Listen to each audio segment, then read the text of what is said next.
Hi, people. Okay, welcome to episode 29 of our prison series. And today we're going to talk about prison popcorn. It's called Jailhouse Popcorn from Prison Raymond. Okay, come here, Mr. Fox. Jailhouse Popcorn from Prison Raymond adds intrigue to movie night by replacing traditional treats with surprisingly delicious movie snack made of Raymond. But the truly amazing part is the story behind the recipe and the terrifying off-screen drama that occurred during one particular prison movie night. The following story and recipe are excerpt from Prison Raymond. Movie night in prison was usually a big deal. We didn't get to watch any new or R-rated movies, but they did bring a big old projector and showed movies on a huge screen in the chow hall. It kind of made it feel like you were actually at the movies.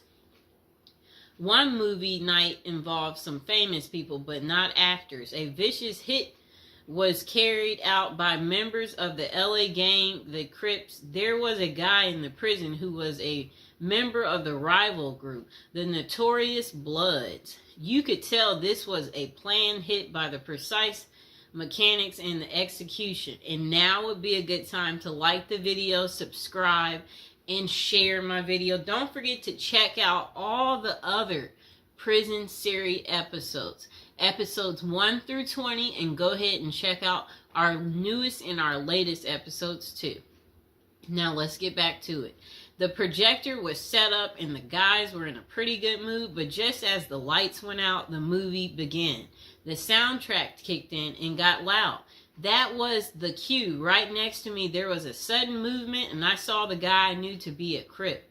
But his hand over his blood's mouth was as he simultaneously sliced his neck with one smooth, quick motion before the lights came on.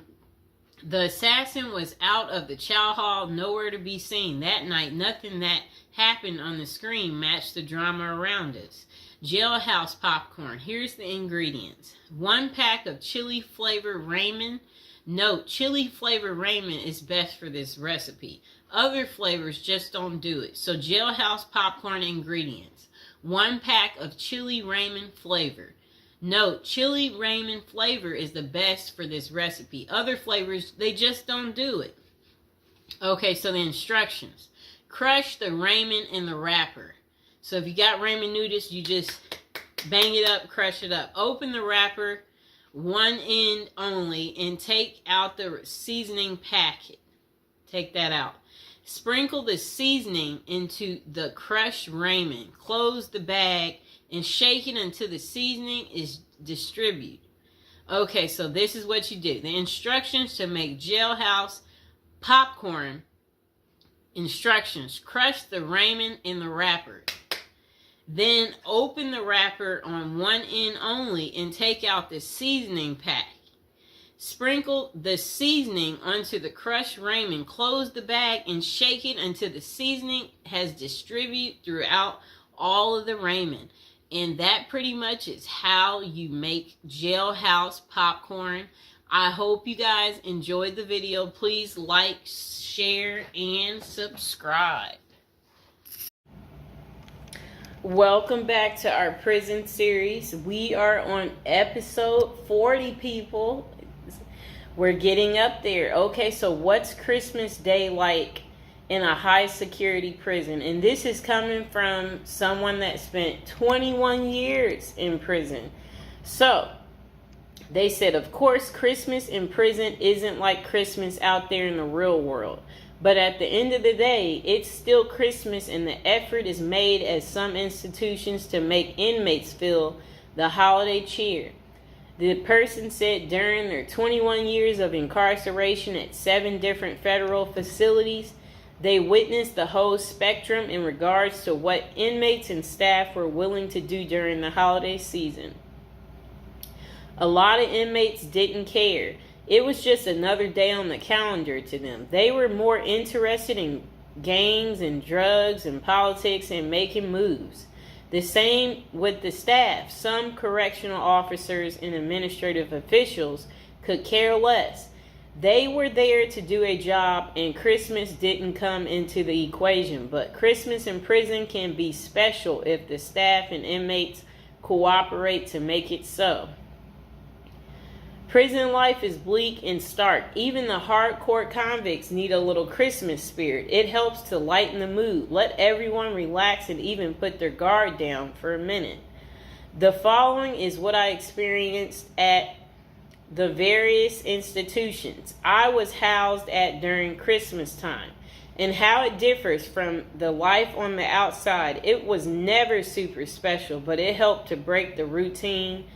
And okay, so then they said presents. Getting presents in prison is frowned upon.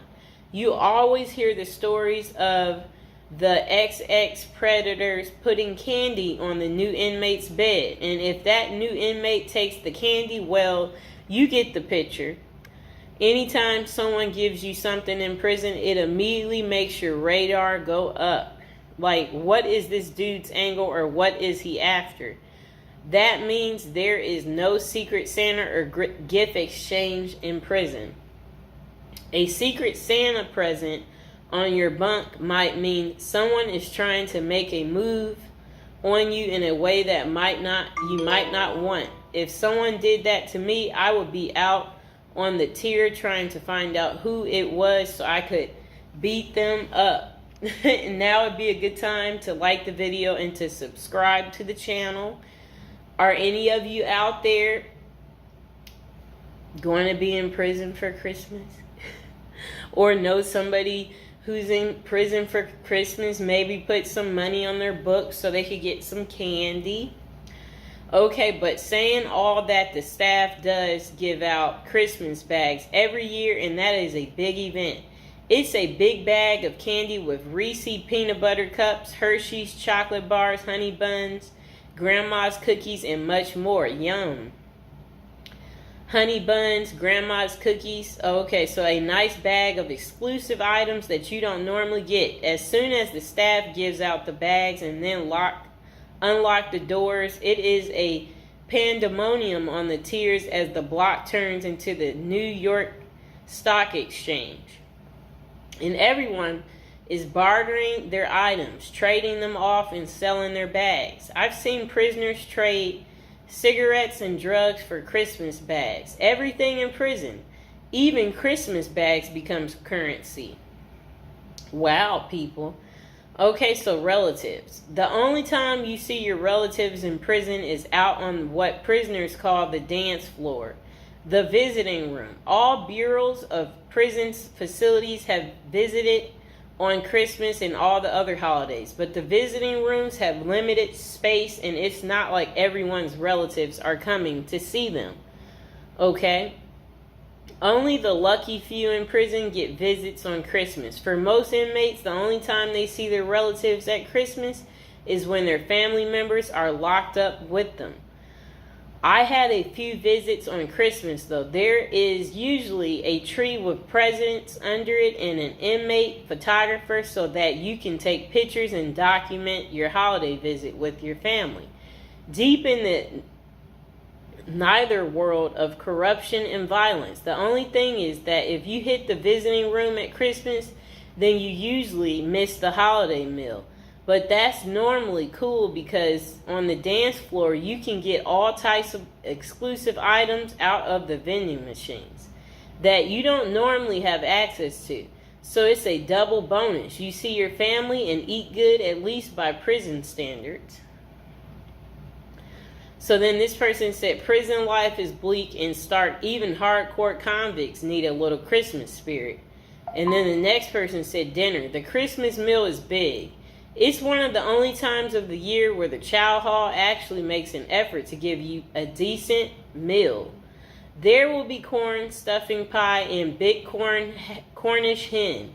They fill your tray up to capacity and you are allowed your feast. Isn't that good?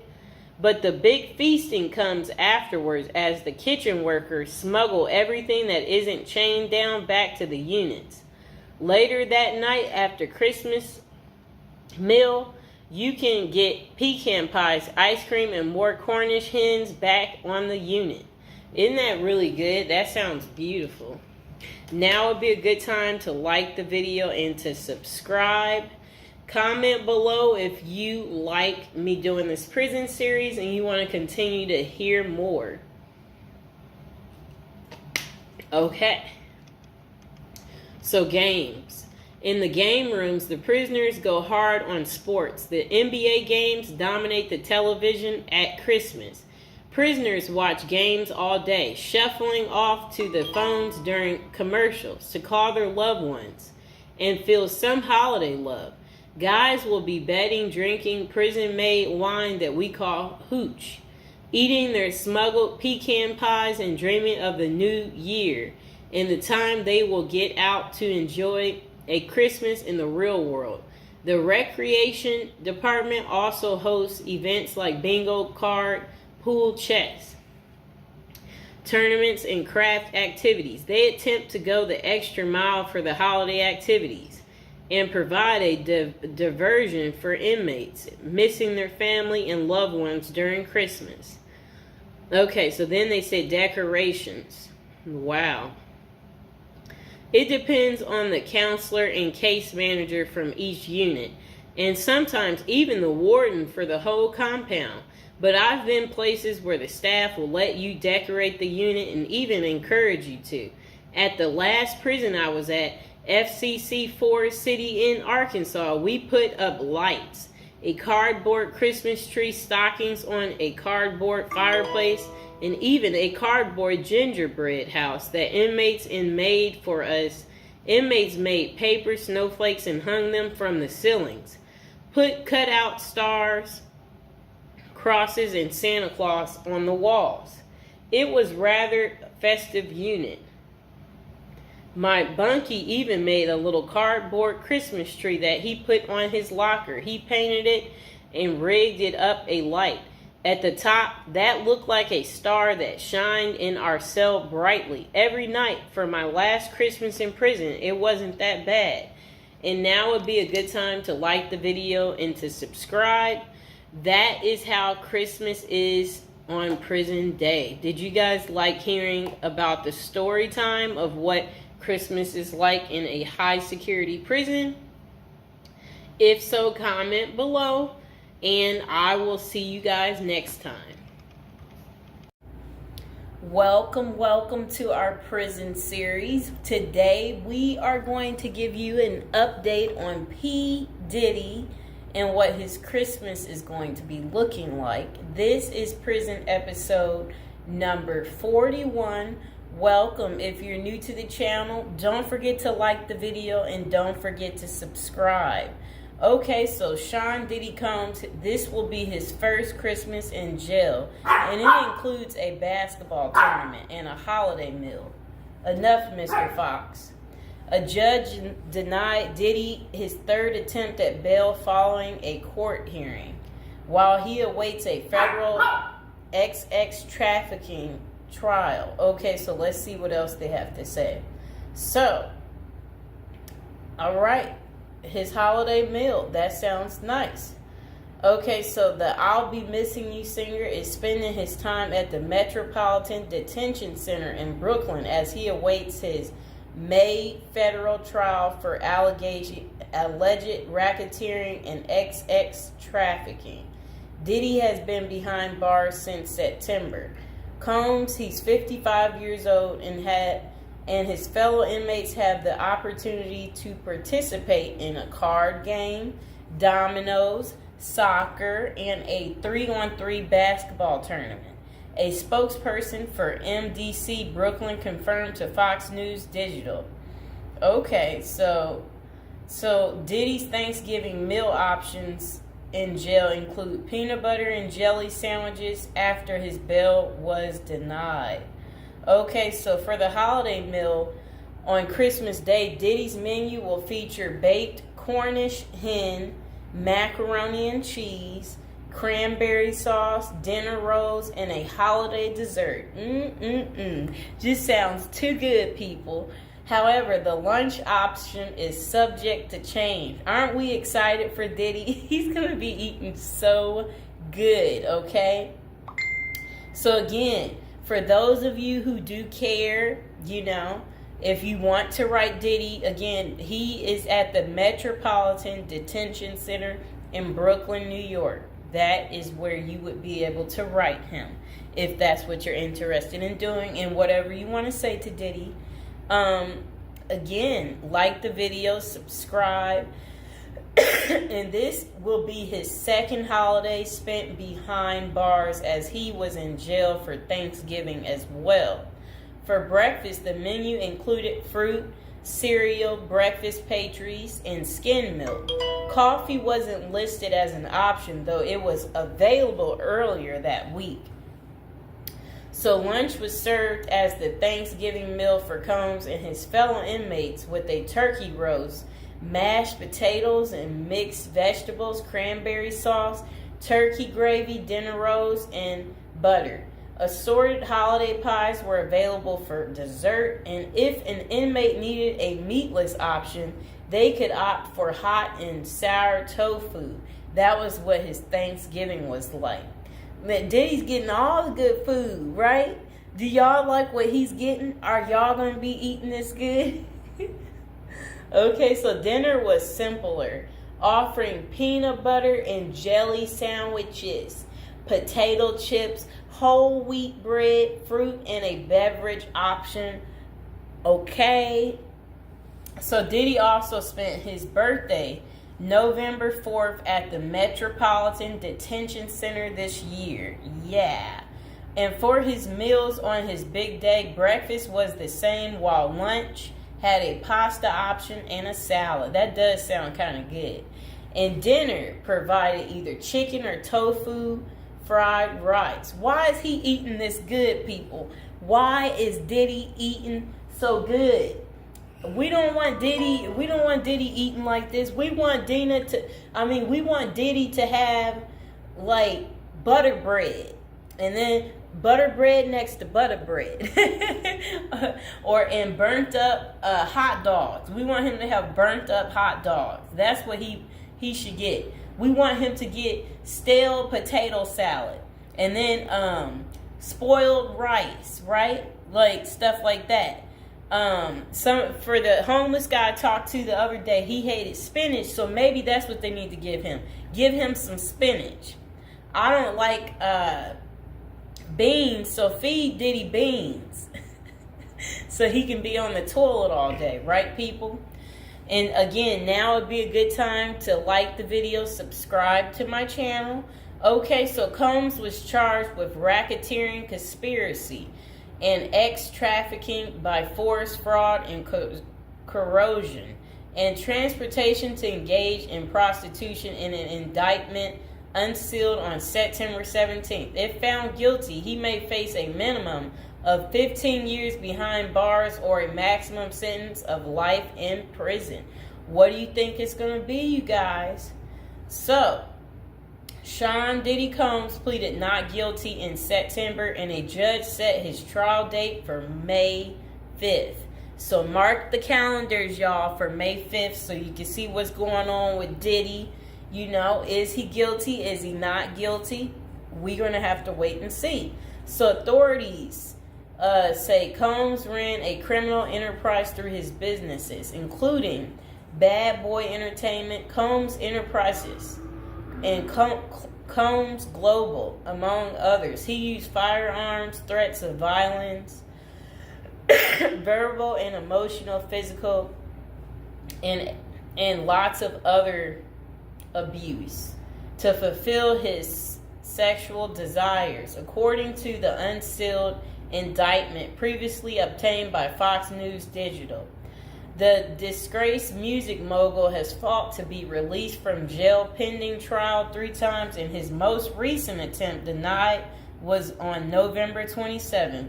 Diddy had offered up $50 million to wait for his trial from his home on Star Island, but prosecutors insisted that the musician was a threat to witnesses and victims. Okay? So I hope you guys understand why his bail kept being denied. So again, this is Diddy's first Christmas behind bars. How do you think he's taking it? Do you think he's made friends yet in prison?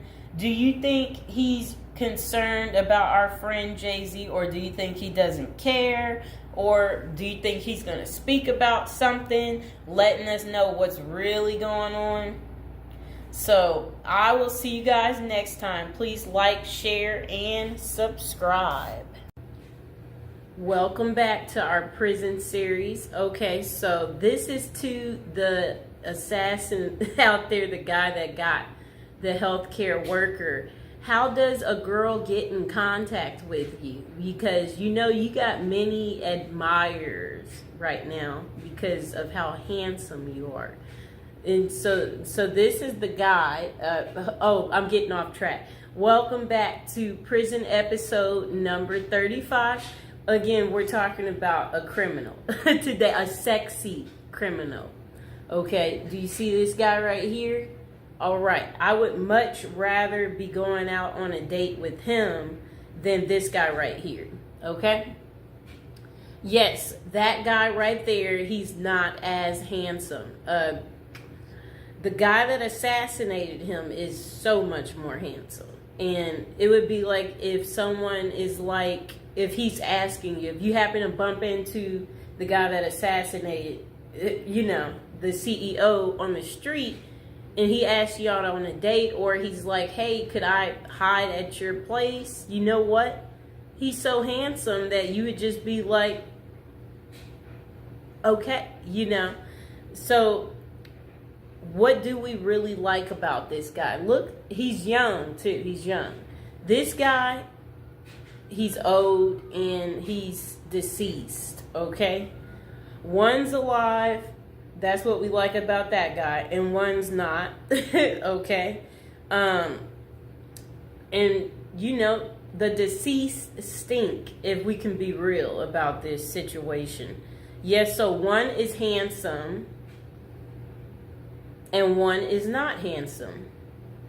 Do we need to waste any time there on why you would like to hang out with the guy that, you know, I'm just saying, you know, I'm pretty normal. I know some of you might be afraid to talk about how attractive the guy is that they're in search of. But, you know, if they capture him, what we have to say is this. At least we will be able to write him letters. And, you know, we'll be able to keep track of him. But you have to remember, you know, he's single right now. We know that much because, you know, if he was married, then I can only imagine, you know, his wife would just naturally come forward and be like, that's my husband, you know. So we know he's single. So that's good news for us ladies, okay? You know, but I mean, well, let's not fight over the guy, you know. We hope that they get him, because when they get him, then we'll be able to write him, right? And yeah, we imagine that he has so many admirers. Yeah, so one of these guys is a coward and one is not.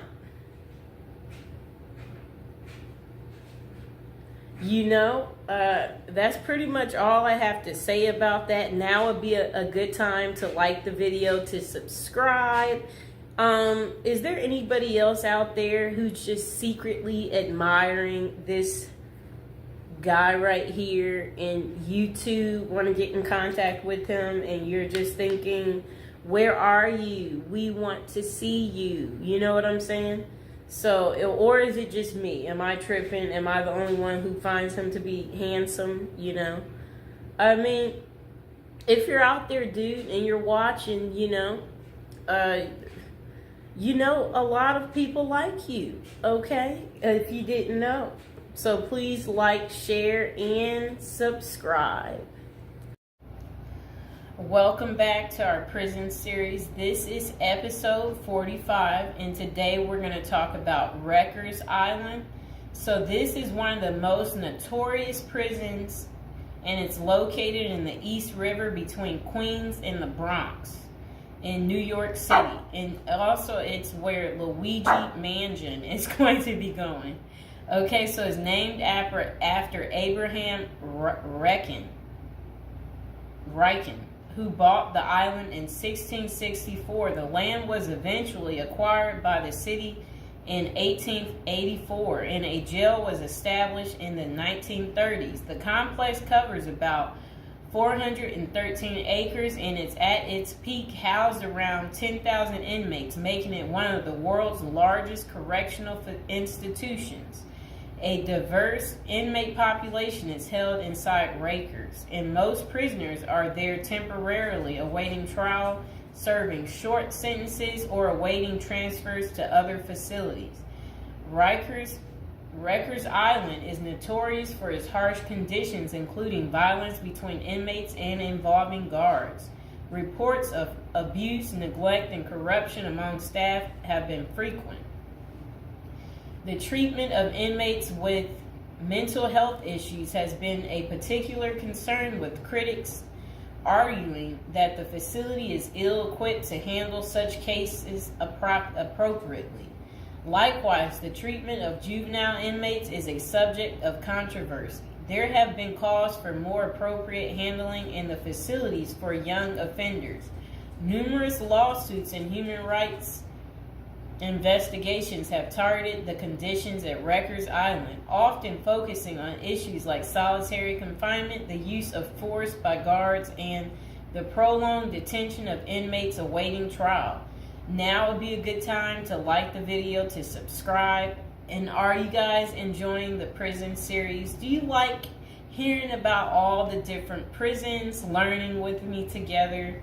If so, go ahead and comment below. So, when visiting Rikers, journalists and prison reforms discovered temporary holding cells described as covered with rotten food, urine and feces and blood. Inmates were using plastic sheets for blankets and cardboard boxes for beds. Maggots crawled over everything. Up to 26 men were crowded into a single cell where they used plastic bags as toilets. Prisoners kept in holding cells, which should be used for only 24 hours or less, often stayed there for more than a week awaiting transfer. In that time, food and medical services were not routinely provided. Now let's hear that paragraph again, just a small bit of it. So, this was what journalists had noticed when visiting Rikers Island. The prison reformers discovered temporary holding cells described as covered with rotten food, urine, feces, and blood. Inmates were using plastic sheets for blankets and cardboard boxes for beds. Maggots crawled over everything. Up to 26 men were crowded into a single cell where they used plastic bags as toilets. That does not sound good, does it, people? It's disgusting. So over the years, there have been various attempts to reform Rikers Island, focusing on improving conditions, reducing violence, and providing better mental health care. Amid mounting pressure, activists and political leaders have urged the city to close Rikers Island. In 2019, the New York City Council voted to close the jail completely by 2026, intending to replace it with smaller, more modern jails located closer to the city's main courthouse. I hope you guys enjoyed the video. Please like, share, and subscribe. Okay, welcome back. We are on prison episode number 8. So today we'll be talking about how to prepare to go to prison if you know you're going. So prison is all the rage in Hollywood. We've all seen Oz, the Shawshank Redemption. Orange is the New Black, and Con Air. Their creators got some of the facts right, but they don't tell you how to prepare for prison, do they? If you're going to prison, our goal is to help you in your preparation for incarceration journey. So that's what we want to talk about, to help you out. And if you're interested in learning more about prison life and how to prepare, they said online they have a copy of a book. It's like a little pamphlet, Federal Prison Handbook. And if you guys really, really need it, Go ahead and comment below, and while you're thinking about it, subscribe. And I should be able to include some type of link below to hopefully help you. I hope I don't forget to put it down below. Or consider hiring Zukis Consulting Group to assist you in preparing for going to prison. Whether you will serve 6 months or 6 years, the tips discussed below will help you prepare for your time in prison. You can also book a free initial consultation to speak with a prison preparation coach today. For those with little experience with the criminal justice system, the notion of time behind bars can feel overwhelming. It can feel as though there is nowhere to turn, and any information you read online seems to contradict other information you've seen. We've included useful basic information below on preparing for prison to cut through all the misinformation. So they had created, it looks like a table of contents. So I'll read the table of contents. How to prepare for prison. Going to prison. Steps to successfully prepare for prison. Learn about federal prison. Federal prison facilities. Minimum security prisons. Federal prison camps. Low security prisons. Medium security prisons. High security prisons. United States Penitentiary. USPS, Administrative Security Prison. Research your Pacific Prison. Arrival and personal property.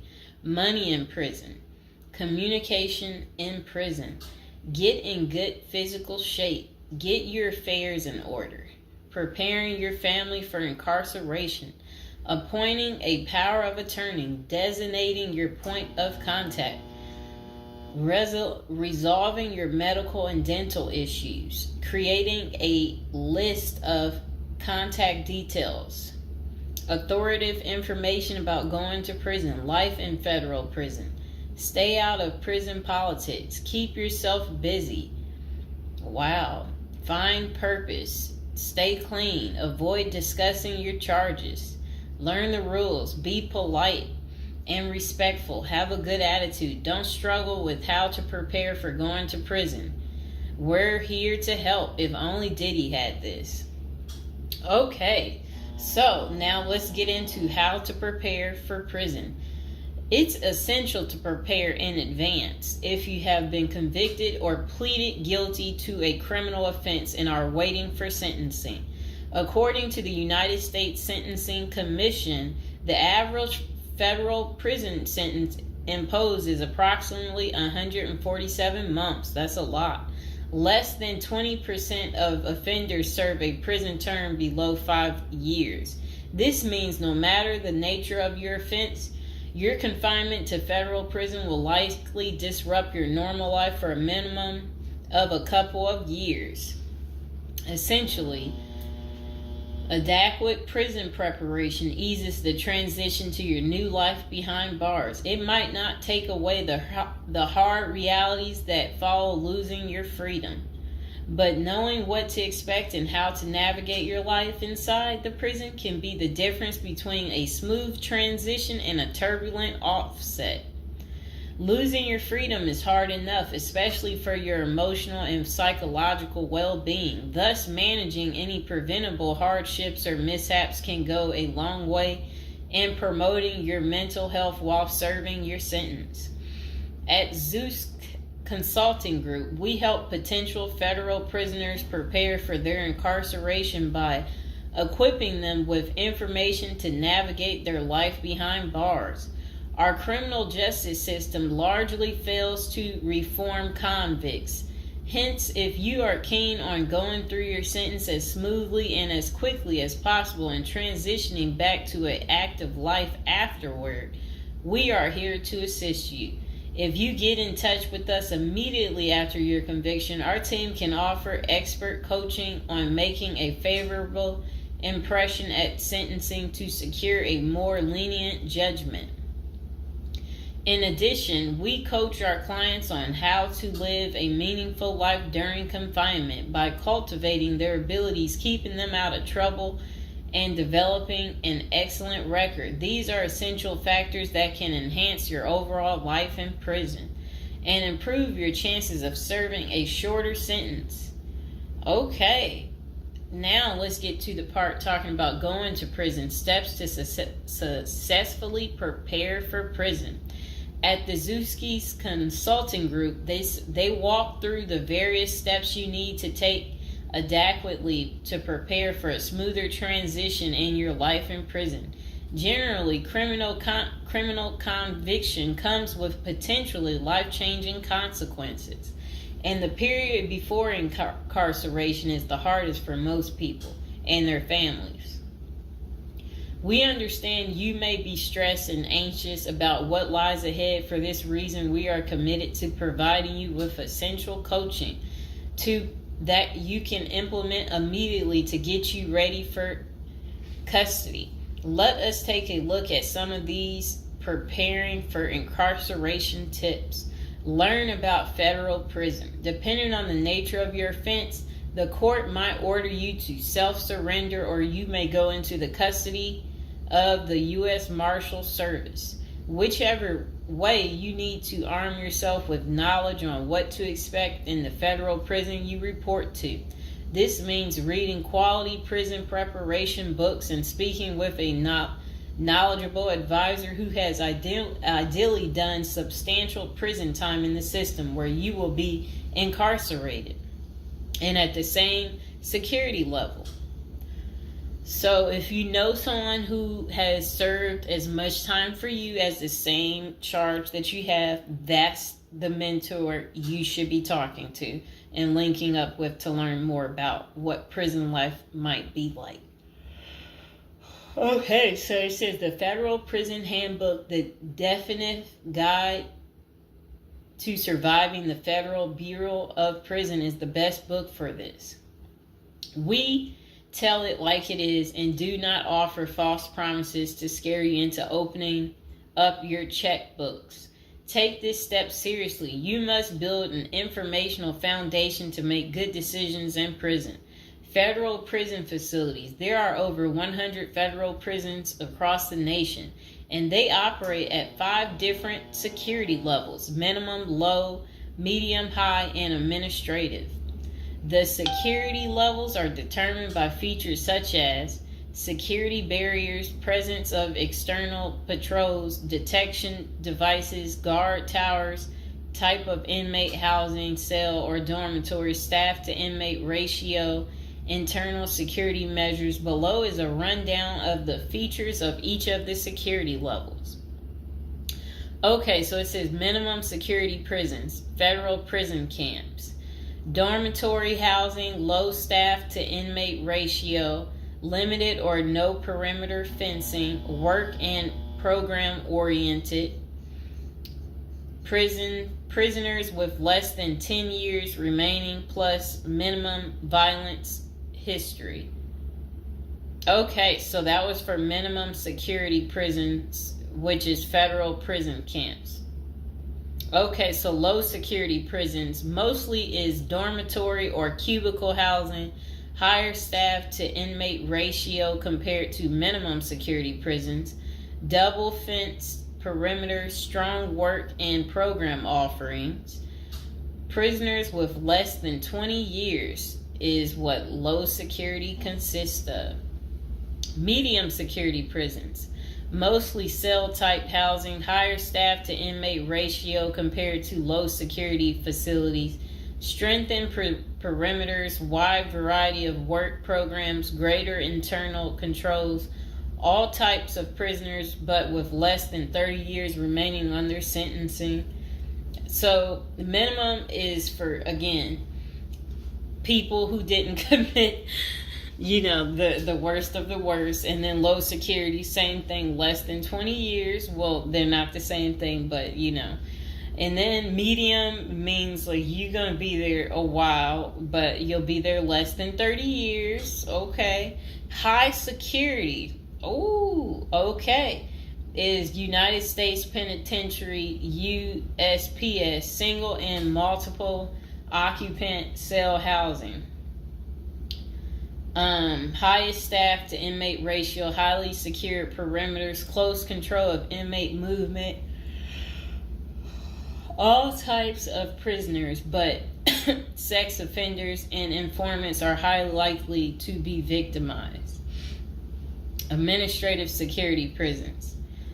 Administrative security federal prisons have special missions, for example, pretrial offender detention, treatment of seriously or chronically ill offenders, confinement of escape-prone, violent, or extremely dangerous inmates. So that's administrative security prisons.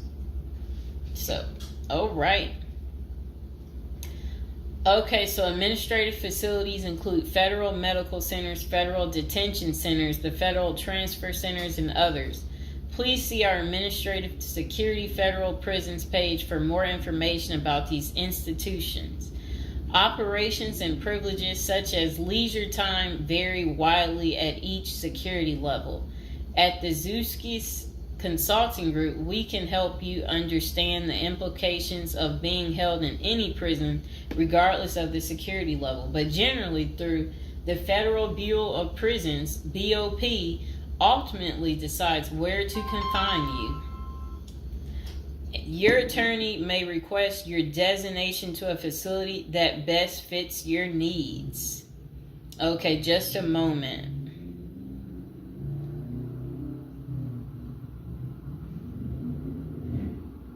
I'm trying to figure out how do I'm going to this.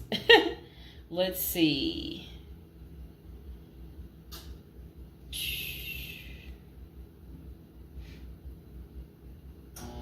Know why I keep getting these numbers calling.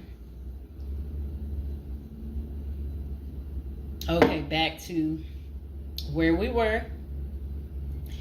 Research your Pacific prison. If you are ordered to surrender, go to our federal prison profile section and locate the Pacific profile of your upcoming prison. Once there, you can read about the particular prison and life therein. You can also download the Prison's Admission and Orientation Handbook and commissary forms. These will provide an overview of opportunities available at the prison and protocols for education, recreation, housing, health, psychology services, and more. This is a valuable Prison Pacific information that can be very helpful in your journey in preparing for incarceration. Okay, so arrival and personal property. Whichever prison facility you are designated to, prison staff from medical case management and psychology services interview and screen you upon arrival. Later, you join the admission and orientation program for formal orientation into the facility's procedures, programs, policies, and services. Moreover, BOP restricts the personal property you can take when entering the prison or retain during your stay. Criminal defendants who self-surrender to their institution may keep the following items: plain wedding band, plain earrings for females, legal documents, orthopedic or medical devices, approved religious items, prescription glasses. While you surrender in your civilian clothes, you will be given an option to throw the clothing away, donate it, or mail it home. The prison issues you clothing, bedding, and hygiene items upon arrival. In addition, you may purchase items such as shoes, recreational clothing, food items, personal care items, and others from the prison's commissary. Sounds like the military. Once you are in custody, there are Pacific guidelines regulating possession of any of these items. We at the Zuski Consulting Group can help you get ready for custody by explaining these processes and privileges. Money in prison. You can have money in federal prison, but the funds remain in your inmate trust fund account. These funds may be used for commissary purchases, telephone, email, and other authorized activities. Appoint someone you trust to act as a business or financial manager. Your spouse or attorney or close friend, you may want to give this person power of attorney and arrange for the bank to allow them to make withdrawals from your account. Arrange to have them send money monthly or quarterly if you can afford it. Ask for between $400 and $700 a month. This will allow you to spend $360 at the commissary each month. Use a maximum of 300 minutes of phone calls each month. Purchase MP3 player songs and use the BOP's inmate email system. This investment will make your prison time go by faster. It's worth the expenses if you and your family can afford it.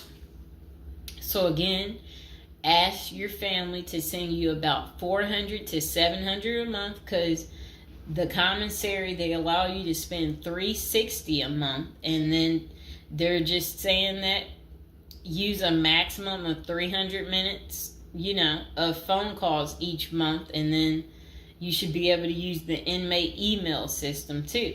In addition, your family and friends can send you money through MoneyGram, Western Union, United States Postal Service. Please see our page on sending money to federal inmates to learn more. Note that your account number must be affixed to all such transactions. Funds sent through MoneyGram and Western Union are processed every day of the week, including holidays. Communication in prison. Communication with family and friends is essential during your time in prison. In addition to fostering your emotional well-being, maintaining ties increases the possibility of successful re-entry into the community. The Bureau of Prisons provides the following communication avenues for prisoners and their families and friends. Inmates and receiving parties have the option to pay for phone calls. The scaled-down email service allows federal inmates to email with approved contacts, but the inmate must pay for any time spent drafting or reading emails. Inmates may send and receive mail through the U.S. Postal Service. Prisoners may receive subscriptions directly from the publisher without prior approval, newspapers, magazines, and journals. Okay. Get in good physical shape. Exercise has immense health benefits, both physical and mental. It is normal to get depressed as you contemplate preparing for incarceration. However, exercise can help keep stress levels down and allow you to focus on what matters most, creating a positive transition to better your experience in prison. You will have plenty of time in prison to develop good fitness. However, starting now is beneficial as you equally need your energy levels at peak as you rush against time to get your affairs in order. Moreover, if you end up confined, especially in a higher security facility, looking physically fit may play to your advantage, though you should purpose to stay out of all conflicts at all costs. There probably isn't any pressuring need to learn how to fight if you are housed at a camp, minimum security, or low security federal prisons. But if you're headed to a higher security level, you may want to hire a personal trainer to become as fit as possible, even if that just means looking tough.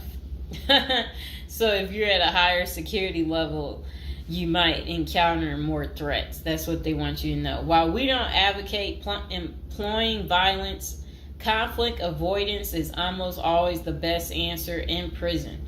It's not the worst idea to consider taking self-defense classes to learn how to protect yourself. This is an essential piece of how to prepare for prison.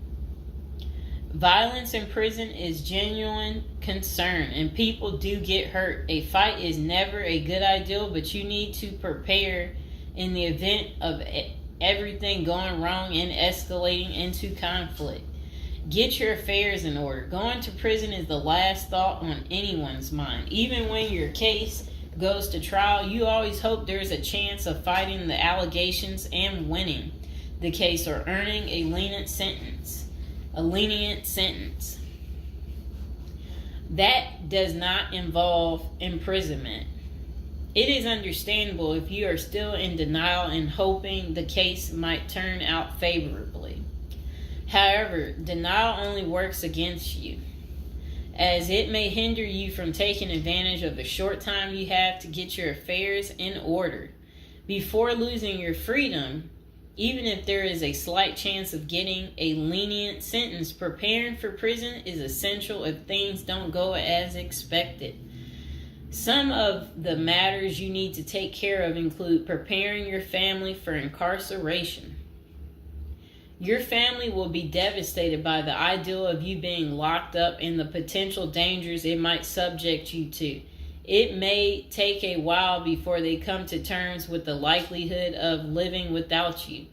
However, you need to sit down with them and discuss life without you. If you are the primary provider, you may need to organize how bills will be paid in your absence. This may even mean working at downsizing the family's lifestyle if there are not enough funds to maintain the same lifestyle. If you live alone, you need to make arrangements for your property so that debts do not accrue in your absence. If you have young children, they may not understand the long-term implications of your absence at the moment, but it will soon affect them, so you need to plan the best way to help them cope. Consulting a psychologist is vital, as they can suggest ways to help both you and your family cope in the short and long term. Lastly, it would be best to inform your family that they can reach you either through email or written correspondence. They should also expect you to call them regularly or through video visits whenever possible. While preparing for incarceration is critical, maintaining family contact while you are away is equally as important.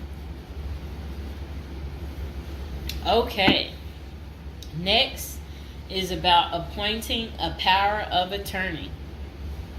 Generally, a power of attorney grants another person the ability to control your affairs in your absence. This could be your spouse, parent, child, sibling, or trusted friend. If you appoint someone other than your spouse, you could grant the power to two people who should consult each other before making any decisions about your affairs. This may eliminate conflict and guarantee extra safeguards against misuse of the powers. As you do this, ensure you draft a financial plan on how the finances should be utilized while you are in prison. You may also want to create a rough budget of your financial needs in prison and coordinate how the money will be channeled to your commissary account. Designating your point of contact. Before surrendering to prison, ensure you identify a primary point of contact. This could be a family member or a close friend. We can work with this primary point of contact as questions or issues arise. Additionally, this person will be able to better advise your family and friends of your status, location, and information. Please note that prison staff seldomly release information to family members. For example, if your family calls your unit team seeking information about your status or healthcare matters, they will not release information. With this being said, we have our clients sign a release information authorization, thereby enabling prison staff to disclose information to our team members. Next says resolving your medical and dental issues. Medical and dental services are available in federal prisons. However, they may not match the standards of your current providers. Care is often substandard, slow, and usually not forthcoming. This is a crucial element in preparing for prison. You will do yourself a big favor by dealing with this now and not waiting until you are in prison. If you have pre-existing medical and dental issues, get an evaluation from your doctor before surrendering. Likewise, it can be a very good idea to update your glass prescriptions and resolve any dental matters before surrendering. It can also be helpful to obtain complete copy of your medical records from your doctor. If you take any prescription medications, ask your doctor to draft a letter explaining what the medications are, and what underlying conditions they treat. While you can submit these documents to your prison's health service upon arrival, our team can also use these in cases of prison staff not adequately treating medical conditions. In these cases, it is critical that we have underlying documentation, as this helps us motivate prison healthcare staff. Creating a list of contact information. Before going to prison, prepare a list with contact numbers, mailing addresses, email addresses for all the people you may need to contact during your confinement. This way, you will not get stranded whenever you want to contact a particular person. Additionally, try to fit this contact list on one double-sided page. Many receiving and discharge officers will allow self-surrendering inmates to retain this page.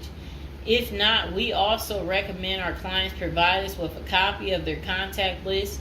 We overnight this contact list to our clients on the day of their arrival. Authoritative information about going to prison. In the past, people used to go to prison utterly oblivious of what lays ahead and would endure untold hardships before they adjusted to their new life.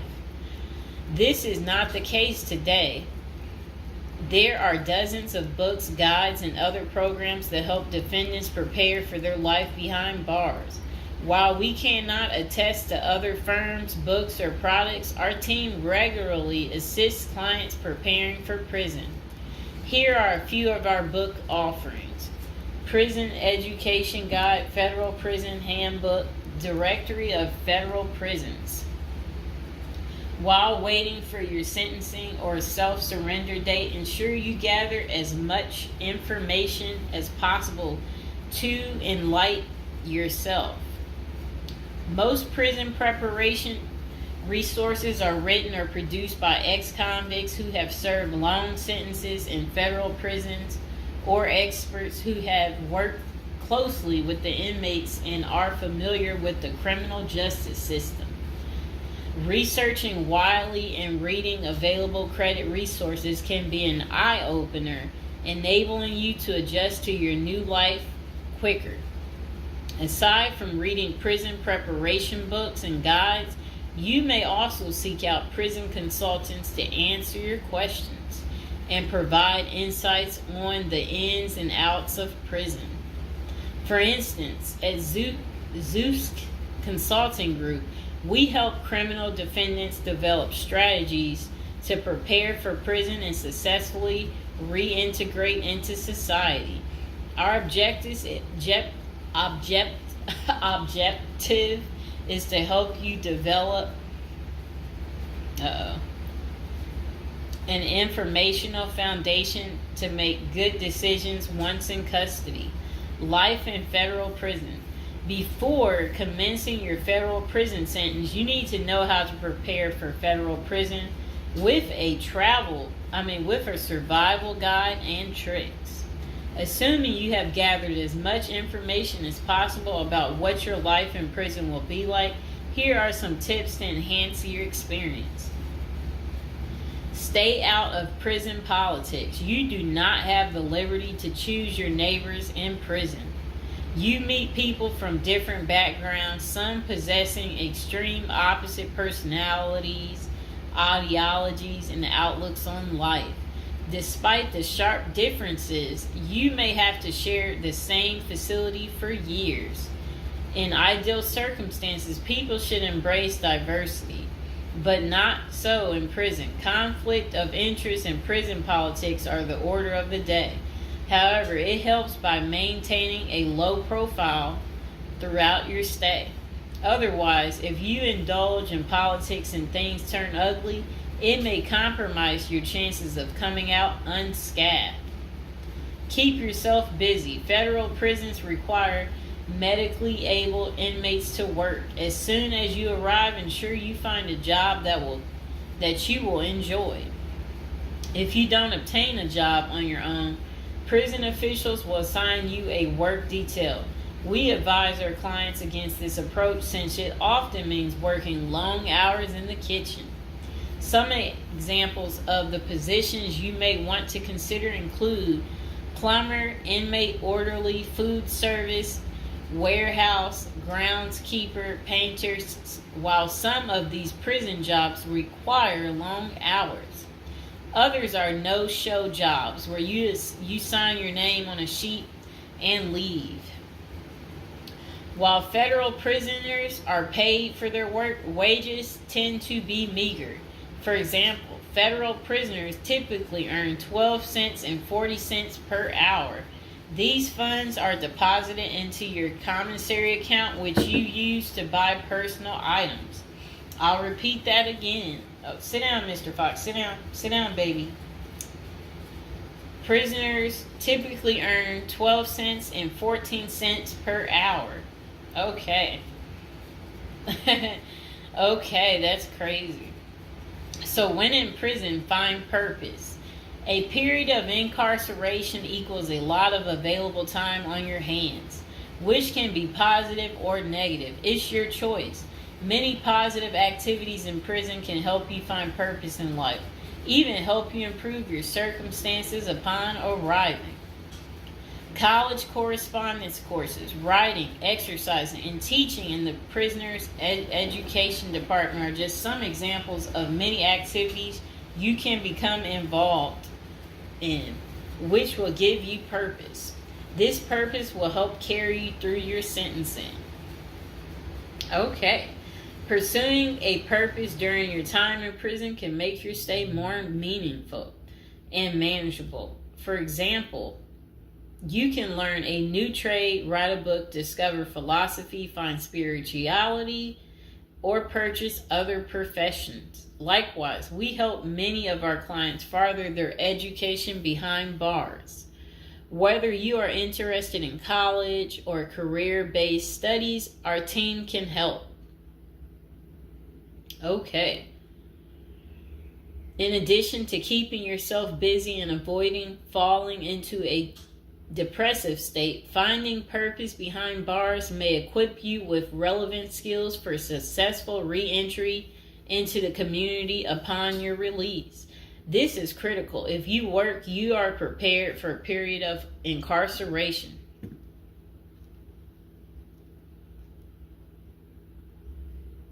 So, yes, that's very critical. Thinking through potential activities is a critical step in figuring out how to prepare yourself for jail. How you find purpose is up to you. One of our clients, a doctor before his incarceration, spent his time helping those who need physical therapy. Find something that works for you. It is a good idea to put a plan in place so you can focus on the day of release from the time you enter. Avoid discussing your charges. When first entering prison, many inmates receive the prison 411. Other inmates want to know who you are, your criminal charges, your sentencing, and other relevant information. Whether someone tries to bully this information out of you or a friend in prison asks, do not fall into the temptation to disclose your case details.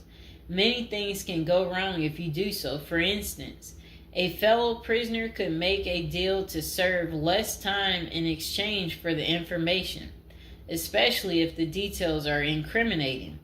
Also, the nature of your crime might cause you to be victimized, especially for sexual-related charges. Please contact us at the Zeus Consulting Group if you are concerned about these types of disclosures. We help clients charged with all manner of criminal offenses develop a strategy for addressing these sensitive matters. This is especially important for clients charged with sexual offenses or who have testified against others for a sentence reduction. Stay clean. However tempting the ideal of using drugs in prison may be, you should steer clear of them. This is a key area for in-prison conflict among fellow inmates. Likewise, inmates caught drinking alcohol or using drugs are often severely sanctioned. While this can be an appealing avoidance avenue, especially when struggling with depression, this is not the answer. Our team can help you develop better coping mechanisms. No matter how deep you descend, keep in mind that drugs are not the solution. If anything, they are likely to aggravate your mental condition. Always remember there are far better coping methods such as remaining physically active, finding purpose, keeping in touch with family and friends, if possible, and seeking professional counseling. Moreover, no matter how smart you are in concealing drugs, it is only a matter of time before the guards catch you. And when that happens, it may spoil your efforts of maintaining a clean record and dash any hopes you may have for an early release. Getting addicted also raises the chances of being indebted in other prisoners, bringing you into deep trouble and potentially making your life in prison intolerable. Learn the rules. Ignorance is no defense for prison rules, for prison rule violations. Even if you did not know they existed, breaking rules in prison can get you into serious trouble. Educate yourself as much as you can about the prison system, and particularly your upcoming prison facility. If possible, obtain a copy of the official rule book and read it thoroughly. And note, the team at the Zeus Consulting Group regularly defends clients in prison disciplinary hearings. Our team can research the underlying incident, draft a statement for you to issue to the disciplinary, and manage all internal appeals challenging a conviction. Then it says, be polite and respectful. Prison staff is often overworked and inmates tend to be depressed or otherwise dealing with personal issues. Since serving time in prison is often unpleasant, practicing active conflict resolution techniques is important.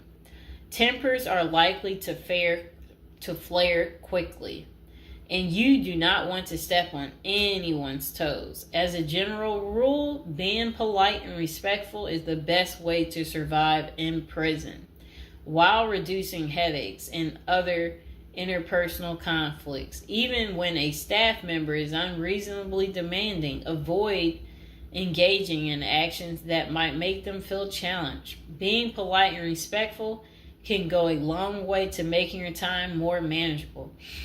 Next thing is to have the right attitude.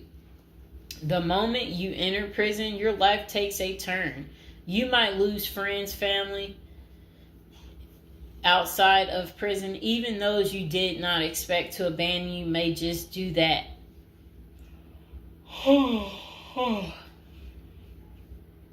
You are pretty much on your own inside prison.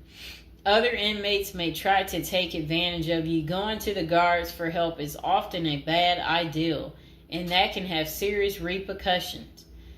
With such a gloomy situation, you need to polish up your attitude and prepare for incarceration. Having the right attitude can help you surmount the prison reality and build something positive out of the situation. The team at Zeus Consulting Group can help you prepare for the experience to come and plan for the unexpected. Prison time doesn't mean a death sentence, quite opposite. It says, if you lost your license because of a criminal conviction, they can help you launch a new career. Okay. So they're just saying basically there's no reason you can't leave prison without a degree or a better prospect for the future. Don't struggle with how to prepare for prison. It says that use the Zeus Consulting Group and let them help you. Okay, because they're basically saying prison is never easy. They said they know what awaits you in prison and the tactics you can employ to have a smoother life behind bars. Going to jail or prison is never easy, but with directed effort, you can lead a productive life during this experience and after. Okay, so that is pretty much how you prepare if you are going to prison. If you've watched this far, type in the comments below this far, and I hope you enjoyed the video. Please like, share, and subscribe.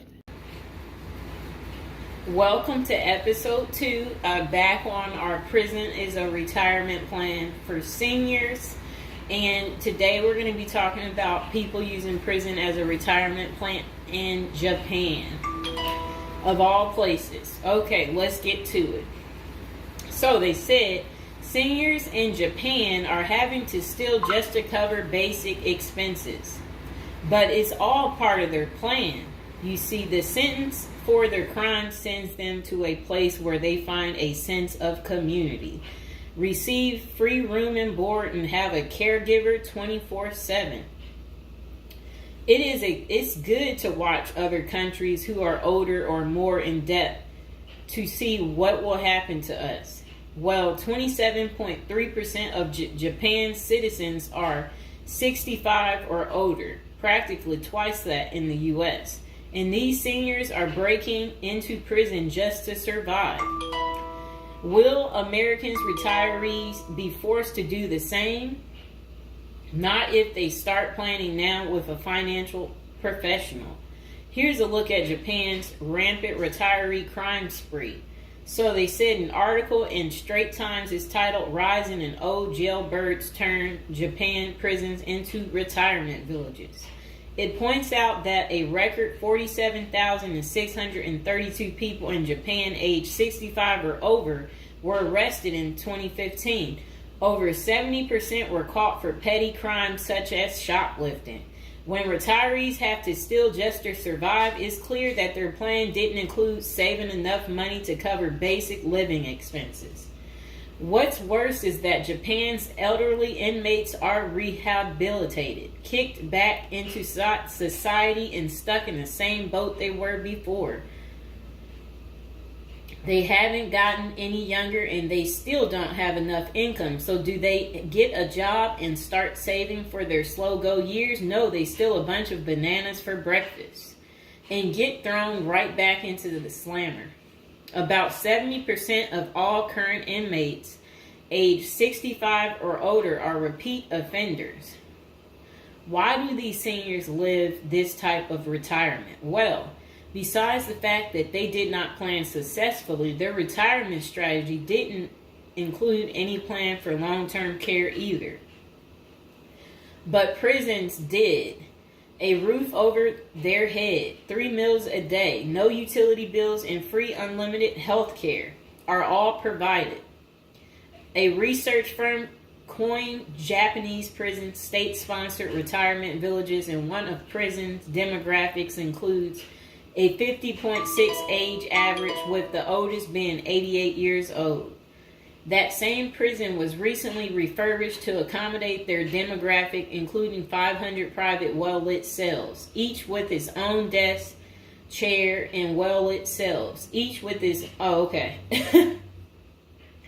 They said also comes with a wooden bed and television set. Steps in the public areas are even upgraded with ramps and handrails. Does that sound like a prison to you, or is it closer to the retirement home where individuals visit the grandparents? By 2025, 1 in 3 citizens of Japan will be age 65 or older, and 1 in 5 will be 75 or older. 2025 isn't that far away, and the U.S. demographics isn't getting any younger.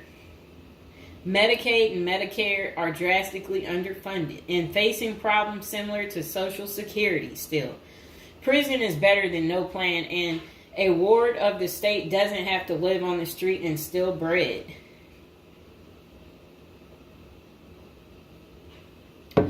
Okay, so that was pretty much the end of that. Do you guys feel sorry for them? Do you agree with it? Is this still your plan, your retirement plan, since you didn't plan? Or is it your backup plan? Is your plan A, plan B, plan C? Well, we will do another video about this coming up. Just be patient, and we will get to it, and we will find out if prison is going to continue to be the perfect place for you to retire. And again, if you're watching from prison or you were recently in prison, don't be afraid to like the video, subscribe, and comment below. Bye. Hello, welcome to our first episode. We're going to do a little storytelling about, prison, different subjects every day. Okay, so now we're going to be talking about people using prison as a retirement plan. It's a little odd, right? But the previous day I was doing videos on like retirement type of situations for people, and I was so shocked. So people were like, they ran out of money. And then they were like basically saying that their retirement plan, since they have no money, is to commit a crime so they can try to figure out how to pay, so because they said they can't keep paying anymore because basically they don't have enough money and they didn't make the right choices when they were younger. Okay, so let's get into people's opinions online talking about prison as a retirement plan. Okay, so this person said, hypothetically speaking, of course, that said, I think prison as a retirement plan might be sound.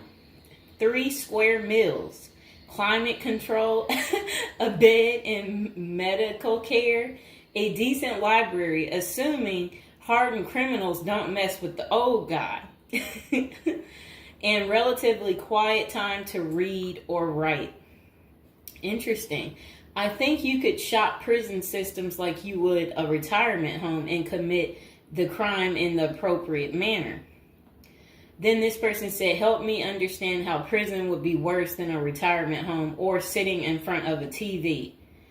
And they're trying to say, yeah, prison doesn't have the costs. And here's Mr. Fox making his appearance like he usually does.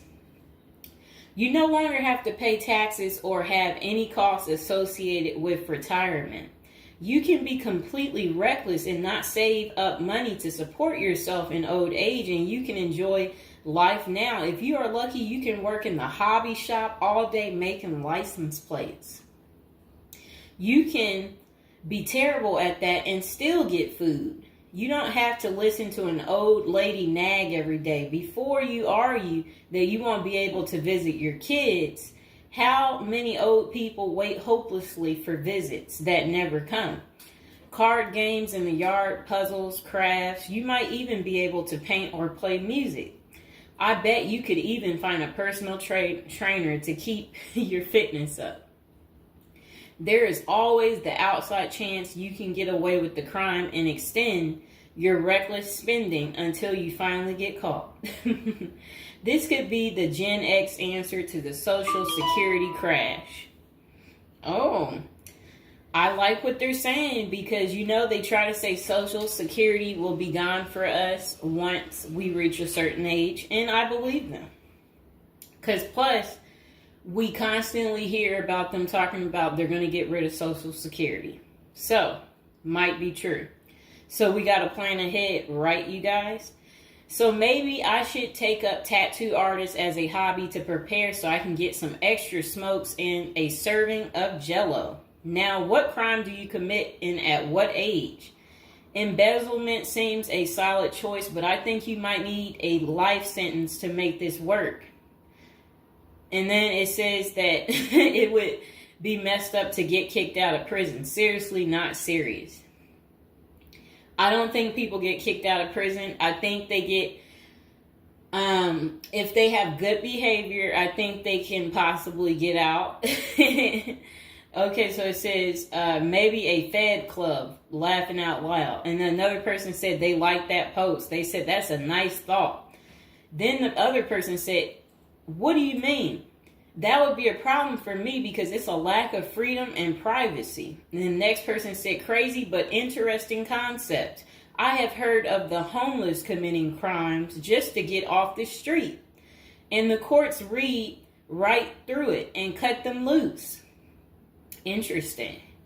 That brisk morning stuff on the freezing stainless toilet and that toilet wine would round out a nice day. Laughing out loud. I guess they know how to make toilet wine.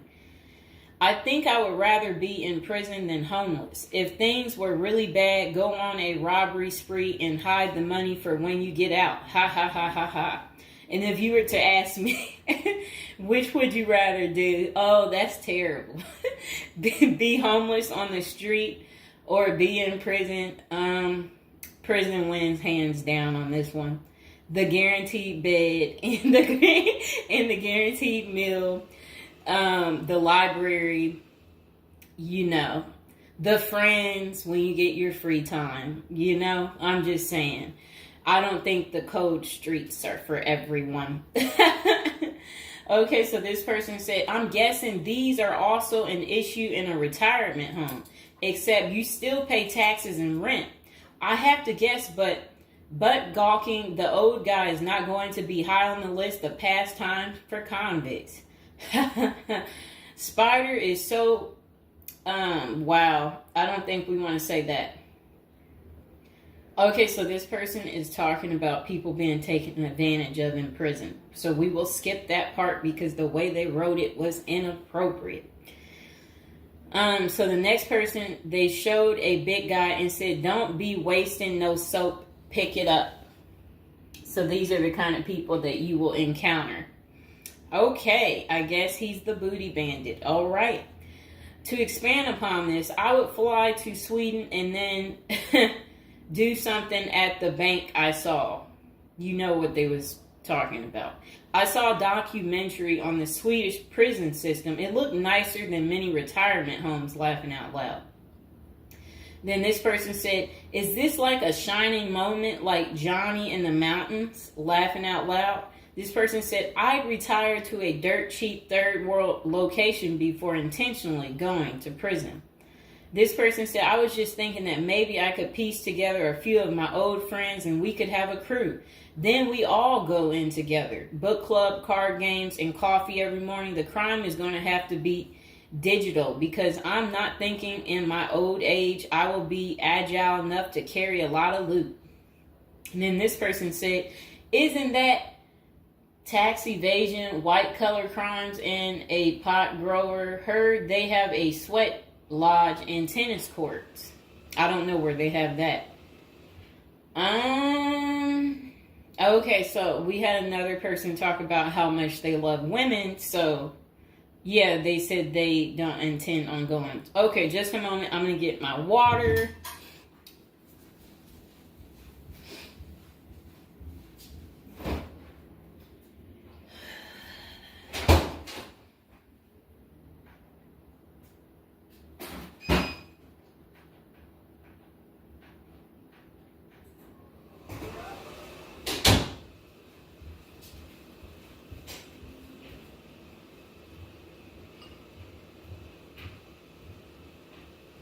All right, it got a little hot. Okay. Now, this person said, I'd rather go to a cheap third world island and live life as a local fix-it guy. Putter around, live on the beach, fresh seafood, and a tan booty. It's a pirate's life for me, mates. Next person said, I took what looked like a shortcut one morning. And they're talking about something about a prison cop. I don't know what that means, and I'm not going to say it. Okay. This person said a failed bank robbery would be pretty simple federal crime. On the other hand, I think even a basic social security check will go pretty far in the Philippines, Mexico, and Colombia. I think they're right for those countries. This person said, my broke buddy is doing okay in Thailand. This person said, I'm thinking about spamming forums with CBD gummy ads. Certainly, committing internet crimes would make it a federal case and qualify them for a federal country club prison. And they said they're currently in beta testing phase. I'll let you know how it pans out. That's really sad. This person wrote this in January of this year. That's sad that this is what the people are doing. Well, at least you know what not to do. And then another person said, well, it worked out rather well for Otis. They showed a picture of some guy. I don't know who this guy is, but that's who they said it worked out for. And then this person said everybody has that one person that they weigh whether or not their demise would be worth a life sentence. And then this person said, well, nowadays all you have to do is agree with Trump, like say over at the Capitol, and post it online. And then this person said, P.S. I hear San Quentin is nice. Happy face. And then they, I guess, posted something about that prison. The person is trying to say that the prison guards at San Quentin are friendly. I doubt that. This person said, you got too much time sometimes. And then this person said, I think if old age and life in retirement got so bad to the point I was considering prison, I would think I would eat a bullet first. Okay. This person says, take out a politician and live like an illegal immigrant. Better than the middle class nowadays. Whatever they mean there. This person said, first off, if you are a Gen X or younger, getting an SS payment, that crap is estimated to crash the year I qualified. We were taught that our senior year of high school back in the 80s, so we can't plan for that. Second, I think the chances for clean drinking water will be better in prison than in a third world country if you choose wisely. I didn't think about that. So stick to the U.S. prisons if you're really thinking about this. It said banks don't keep enough money these days. I think I will be too old to try and take down an armored car. Gotta go with a federal crime that is a light lift, maybe a Ponzi scheme. Does anyone want to pre-order a UTV? Question mark. This person said, might want to rethink your screen name if you're going with this plan of retirement. Just saying. Maybe something like Spider or Smiley, question mark. This person said, this is a nice big Ponzi scheme. Throw in some racketeering and evade federal income taxes. Just be sure. Plus you'll have a blast before you get caught. They did a little emoji with shades on the cool emoji. This person said if you land in a California prison, you even get yoga classes, free education, and you have a government-sponsored sex change. So you can end up in a female prison eventually.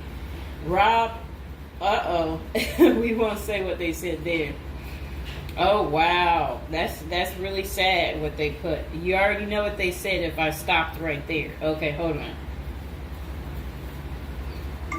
The next person said, you're going to want federal minimum security. Identifying as a woman would have perks, but you would have to listen to your cellmates for the rest of your life with nowhere to go. This person said, we can tell that some of us have never been to prison now, can't we? And then this person said, only an inmate at RDP. I don't even know where that is. This person said, Social Security won't go away. It will just be reduced by about 25%. Hopefully all these millions of illegals will get work permits and start paying into the system so the cuts won't be needed. We'll still get something, but it will have the purchasing power to get us 2 Jersey Mike sandwiches a week, laughing out loud. Next person said, The unwanted being taken advantage of in prison is a hard no for them. So they don't want to go because they're not interested in being taken advantage of by the same sex. Okay, good reason. This is what goes on in prison. Next person said, I nominate this creep as a test mule for your plan. I always wonder what happened to the creepy banjo kid from the movie Deliverance. This person said, okay, it turned bad. Okay, so we won't read that post. This person said, here's a retirement plan. Go to Mexico, denounce your U.S. citizenship, sneak back across the border, get free phone and benefits, and I hear in Maine you can get a housing allotment and a stipend plus free medical. This person said, one of you guys that works for me is a Venezuelan expat. He and his wife have been building/buying houses in Colombia as investors. Crazy cheap. He spends a couple of weeks down there a few times of the year and doesn't spend squat. Usually the airfare is the most expensive part of the trip. And then this person said, hey, that was my college meal plan. I had about $20 a week. I'd pay a cold Subway sandwich and eat about 2-inch slice a day, and then store the rest in the fridge. And this person said, I have one list that has 2 people on it and another is a page long, whatever they mean there. This person said, only one problem is that Social Security was put in the public fund illegally, so it can never actually run out of money.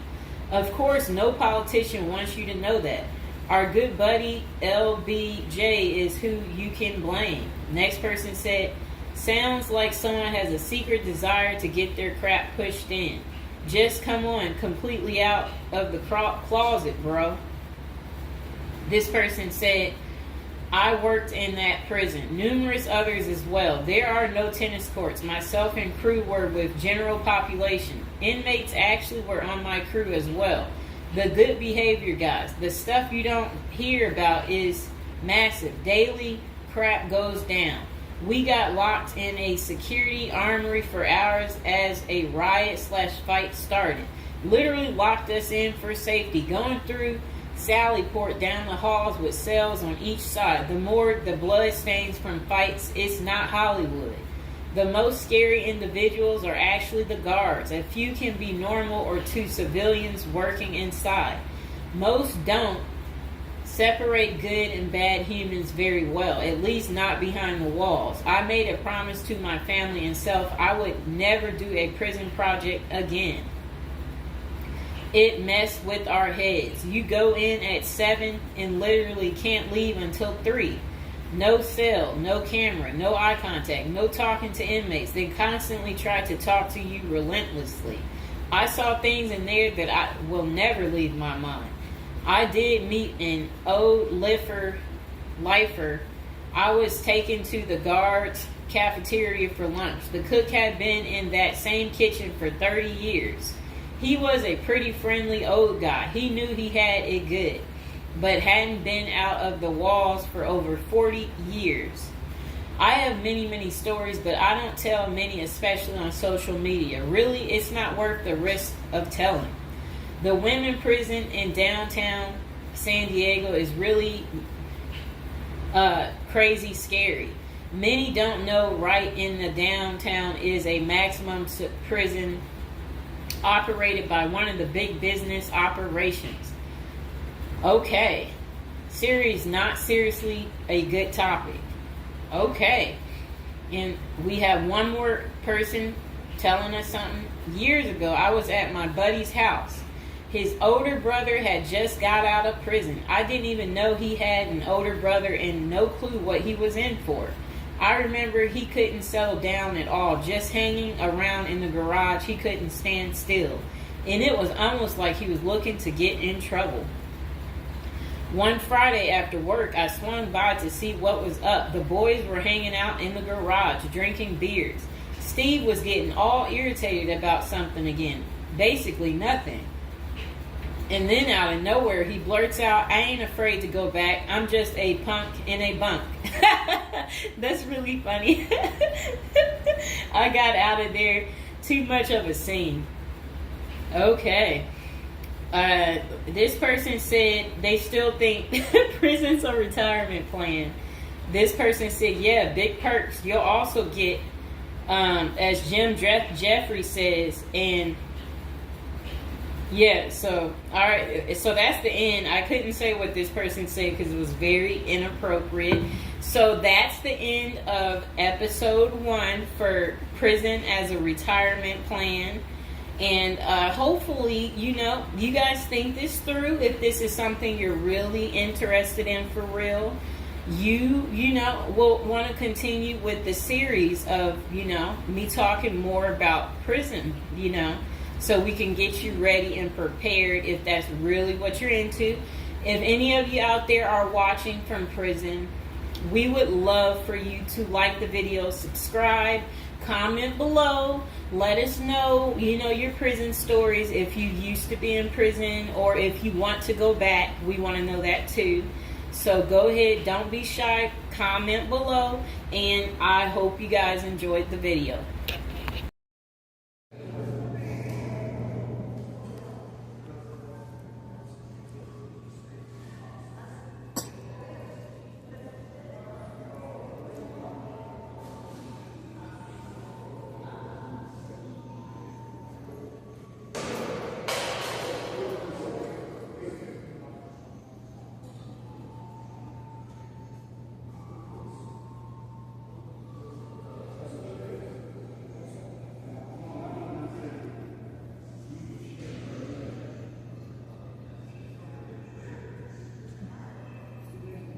The hand.